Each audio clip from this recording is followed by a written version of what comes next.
the 2-1 buy down.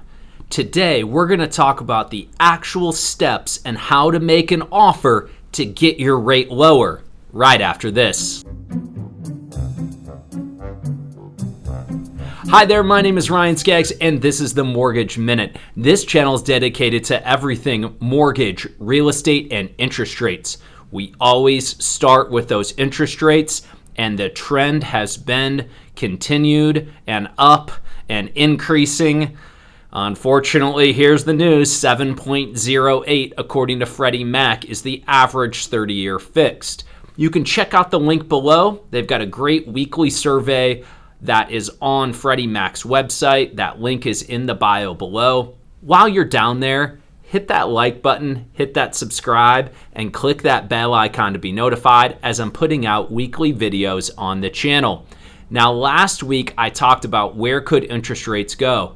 Well, today as I'm shooting this video here, mid to late October, we had some really good news in the economy that the GDP was 2.6, 2.8%, I forget exactly, but it was above 2%.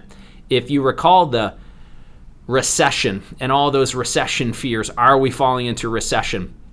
Essentially, by definition, that is negative GDP, negative numbers, 0.01, let's say, negative GDP for 2 straight quarters. So this new data in regards to how the economy is doing is pretty positive, that a lot of the market is looking at it going, maybe we don't fall into recession. Now, I've talked about, and I'll link to some videos up top here on why that could be a good thing for housing prices or rates. But with that said, that's where we're at today. So this should be a really good indicator that potentially we have peaked. Now, what is going to happen with inflation and what is the Fed going to do in the next few weeks is going to be super important to that hypothesis, but time will tell. Now let's get into the meat and potatoes of what we want to talk about today, and that is the actionable steps on a 2-1 buy down. Now, to start with, I will link above to the original video that I did as an explanation on what it is. So if you're not sure what it is, check out this video and then come back over. Now, what I want to do is show you, and I'll bring it up on the screen here, is a contract or a blank contract. Now, this is specific to my metro area, but what you would do here, and I'll put an arrow, is that you're going to essentially write the contract with a seller credit. Now, this seller credit is going to be exact down to the penny to match up what this 2-1 buy down is going to cost. Now, I'm going to do some math here for you. And generally speaking, now I'm not going to do the exact down to the penny math on an example, but basically, if I'm getting a 7% rate quoted to me and I can do a 2-1 buy down, that means the first year I have a 5% rate. The second year I have a 6% rate. And then third year moving forward, I have a 7% rate. That's subsidy in the first year to go from 7 down to 5. Let's imagine that's saving me $200 per month. That's $2,400 in total. Now, year 2, let's imagine that 6% rate instead of 7 is saving me $100 per month. That's $1,200 plus the original $2,400. That is $3,600. That is essentially being subsidized by the seller in the form of a seller credit. Again, check out the screen here on where you would be putting that credit, or if you're a buyer making an offer where your agent is putting that credit on a contract. Now, the reason I say we need to have an exact number is if you want the seller to pay for it, you need to know exactly down to the penny how much is this going to cost.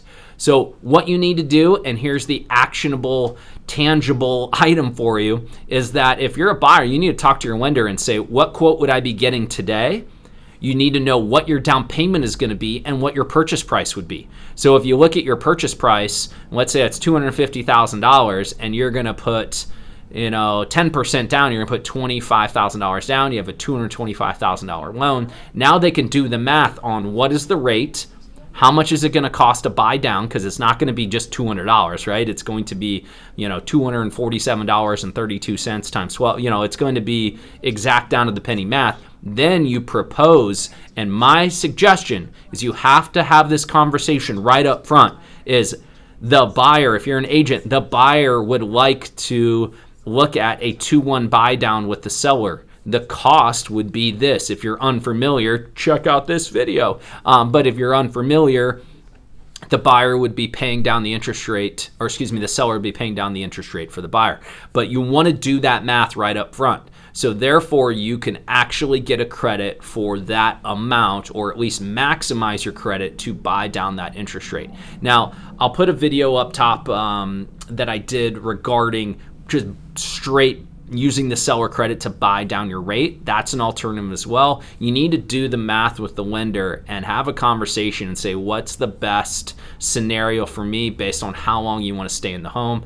But to summarize, on the original offer, before you guys even get in negotiations and go back and forth with price, you need to know what that amount is. What is it that you're going to be asking for if you want to be asking for this 2-1 buy down?